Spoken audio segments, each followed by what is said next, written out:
Did you know that you can read anyone's mind using 3 simple methods? Below, we will explore these methods and how we can utilize them. These methods are essential to master any situation. By mastering these techniques, you can effortlessly discern and comprehend what anyone is thinking. Let's look at a Buddhist tale that will teach you how to interpret the minds of others. The tale starts like this. In a small village, a long time ago, there resided 2 siblings. The elder sibling was blind, so he spent most of his time indoors, while the younger sibling labored as a farmer in the fields. They often discovered the farm completely ravaged by wild beasts. The younger sibling was concerned about this issue, but finally, he devised a solution after the incident at the farm. He thought, why don't I request my blind sibling for assistance? He could sit among the crops and alert me if he detects any sound of beasts. In this manner, it would protect our crops. After reflecting on it, the younger sibling constructed a small shack in the field and brought the older sibling inside. He explained, "Brother, if you detect any sinister sound, just yell and frighten them away. This will safeguard our crops." The elder sibling agreed to his sibling's proposition and began to occupy his place in the field. Each time he detected the sound of beasts, he yelled to frighten them away.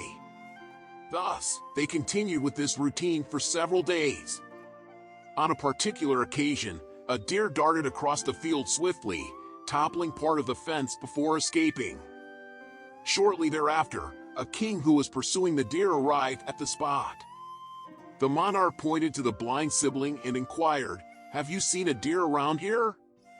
The blind sibling replied, "Your Majesty, I am blind. How can I observe a deer?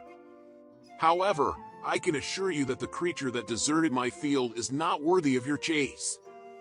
You are squandering your time." The king was taken aback by the blind sibling's statement and questioned him how he was aware.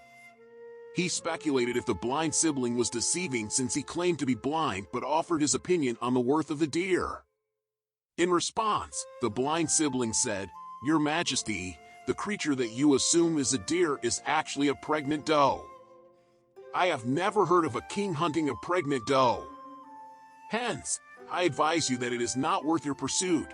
You should not squander your time pursuing her." The king was amazed, hearing this, unable to fathom how the blind man could determine the deer is pregnant. He pondered how a blind man could recognize this. How could he be certain whether the deer he was pursuing was pregnant? He did not feel the urge to verify it and instructed his commander, "Commander, I want that creature alive. I need to verify if it is indeed a pregnant deer.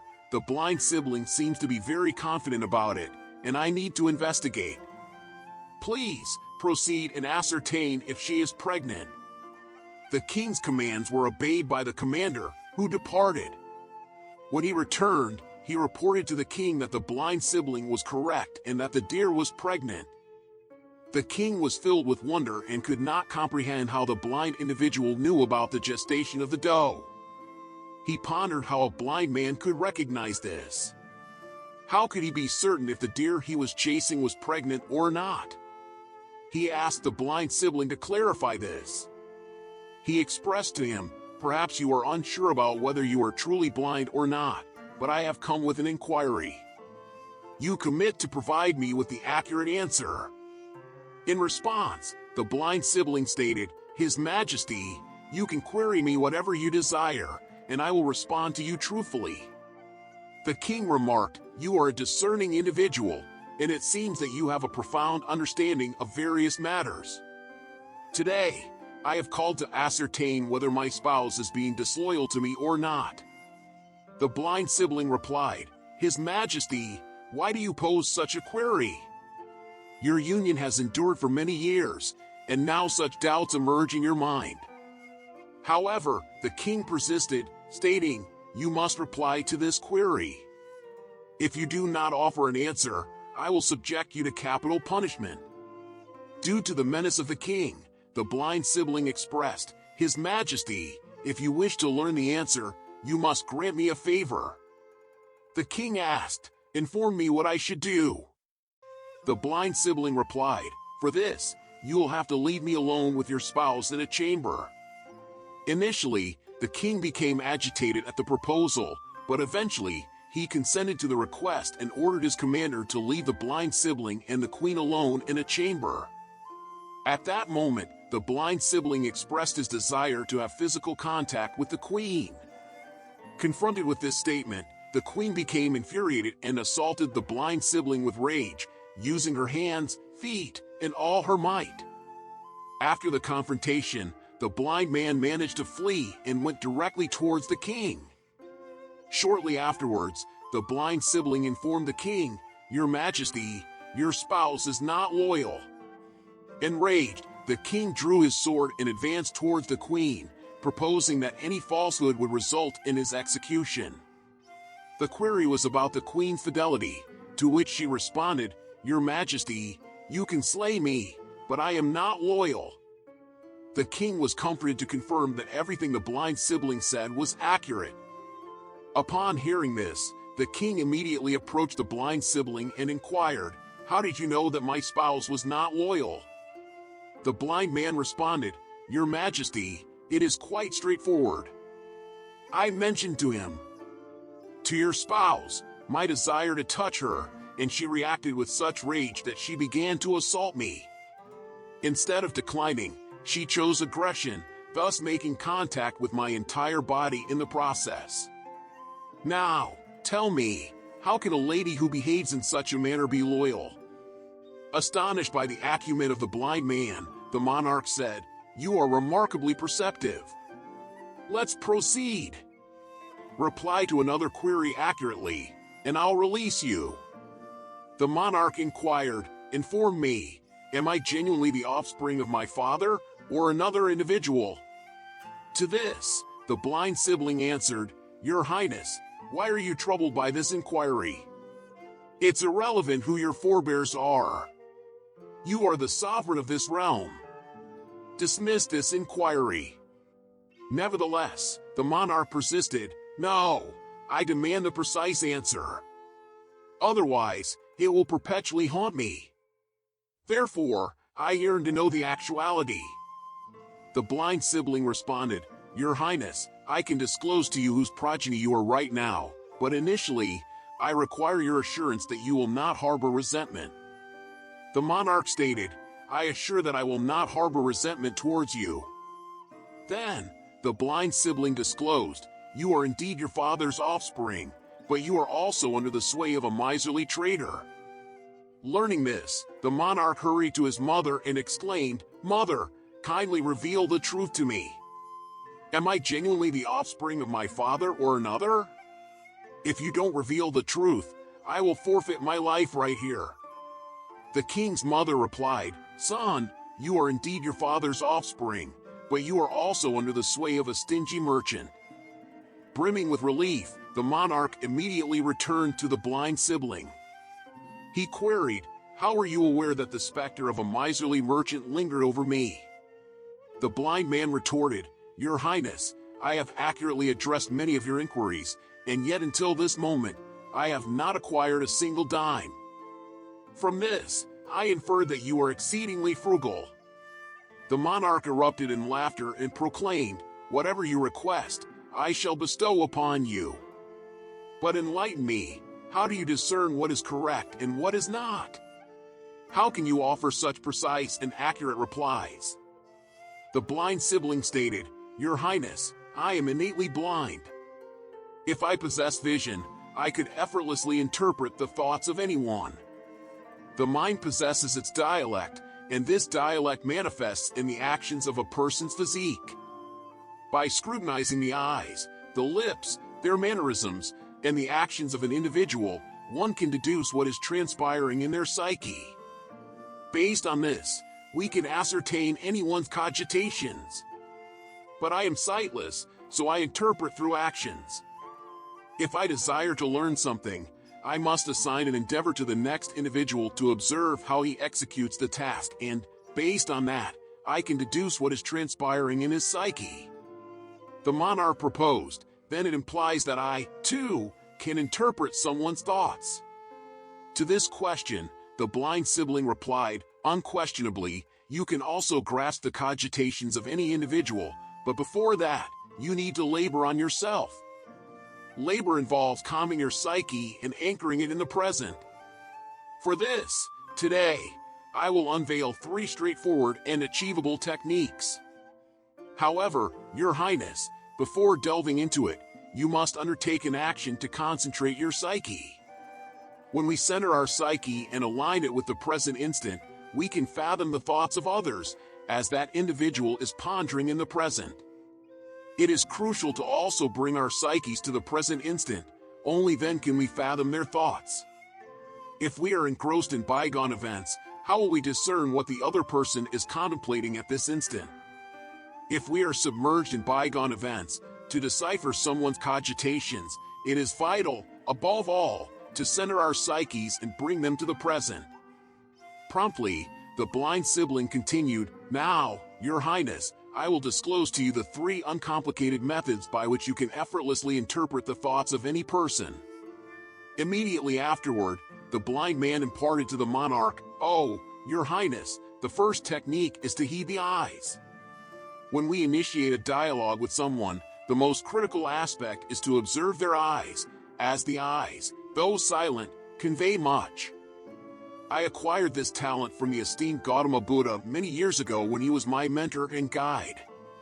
Back then, I had sight and could perceive people's thoughts solely through his eyes. If you aspire to understand the thoughts of others, you must focus on their eyes, their gaze, the direction in which they turn.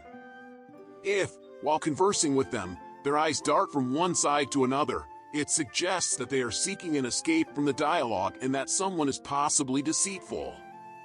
If they shun direct eye contact, it could indicate that they apprehend their falsehood will be unveiled and let the veracity surface. Conversely, if they gaze at you unwaveringly, they are likely candid and prepared to divulge their thoughts to you. Also, observe how their eyebrows maneuver. If they lower their gaze while diverting their eyes, it might indicate profound contemplation or preoccupation with a different subject. Conversely, if they lift their gaze and their eyes widen, they might be astonished or captivated by your words. Moreover, scrutinize the dilation of their pupils as they can convey significant insights. By continuously looking at me, exhibiting worry and an eagerness to depart swiftly, I inferred that he might be concealing something and was reluctant to extend the dialogue. Through further questioning, I unraveled that he harbored a clandestine scheme. Likewise, varying facial expressions can grant access to an individual's thoughts. Occasionally, a person's countenance can display diverse emotions. By focusing on their facial expressions, one can deduce if they are profoundly sorrowful, disheartened, or exceptionally joyful. The eyes and physique are the conveyors of these sentiments. In moments of melancholy, they will mirror that sentiment, while a genuine grin is one that brightens the eyes and elevates the cheeks, signifying happiness, cordiality, and goodwill.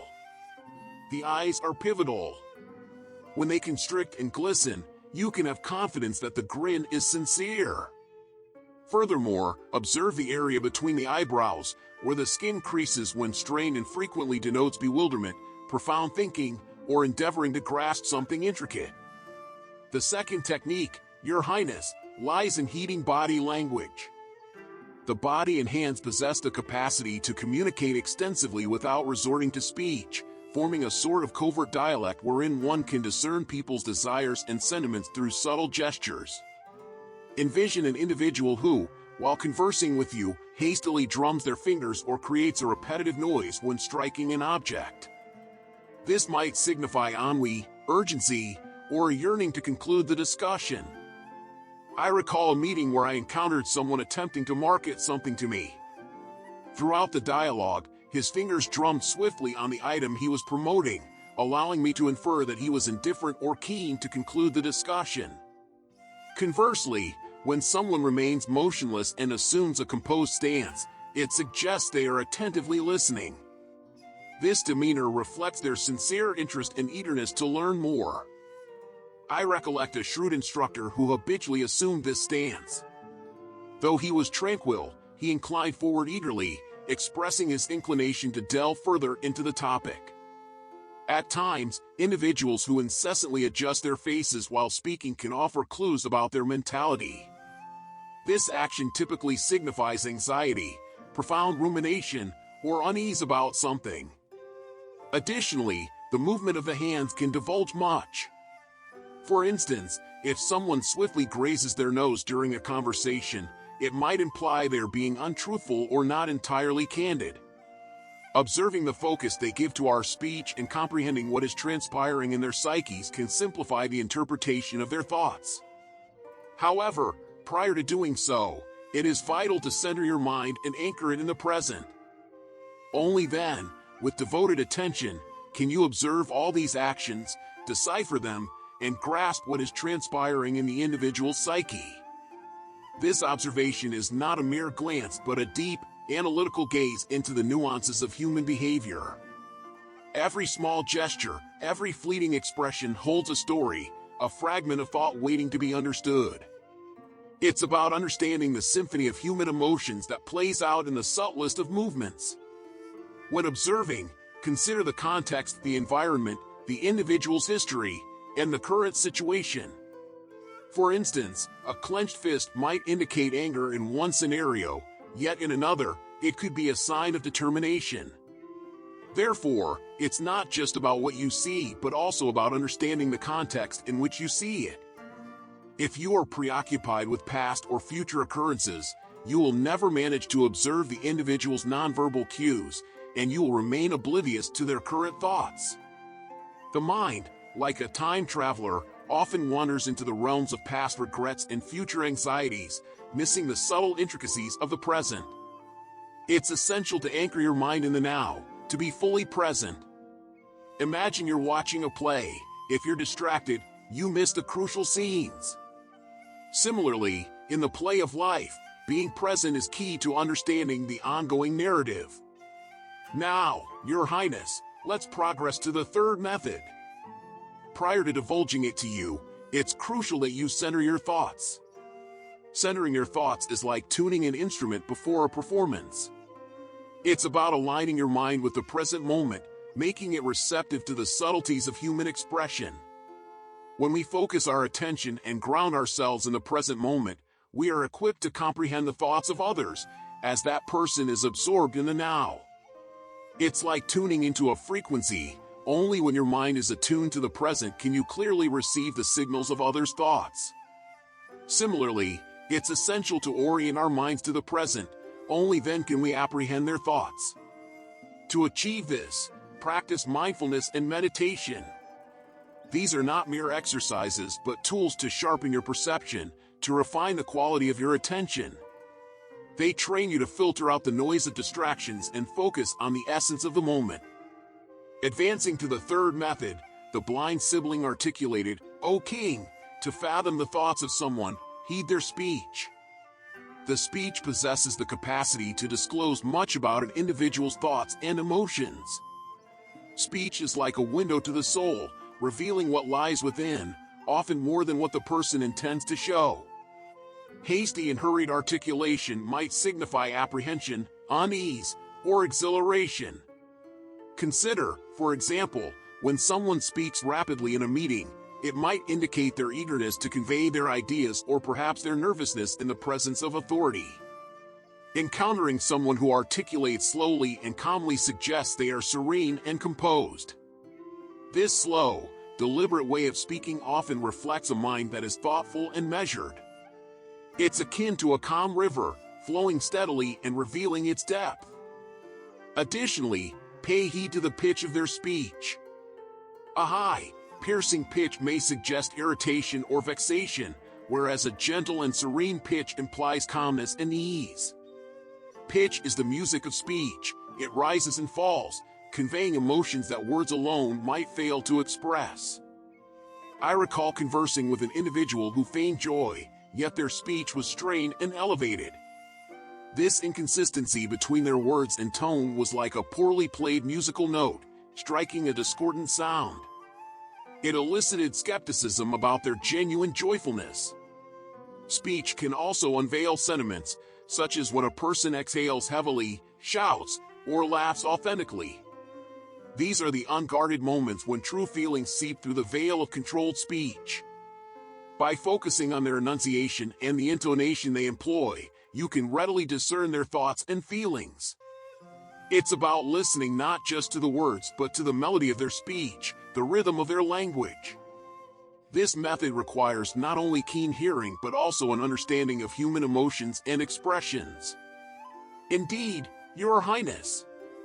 These are the 3 approaches I've shared today. Scrutinize the individual's gaze, nonverbal communication, and speech. Each of these is a lens through which you can view the inner workings of someone's mind. Direct your attention to these 3 elements, and you will adeptly interpret anyone's thoughts. However, it is imperative to remember that these methods are not infallible. They are tools to guide you, but they must be used with wisdom and empathy. Nonetheless, bear in mind, you must initially center your thoughts and anchor them in the present. Only then can you attentively observe all of them. This journey of understanding others begins with understanding and mastering your own mind. It's a path of self-discovery that leads to the discovery of others. Through this practice, you will not only become adept at reading others but also gain deeper insight into your own thoughts and emotions.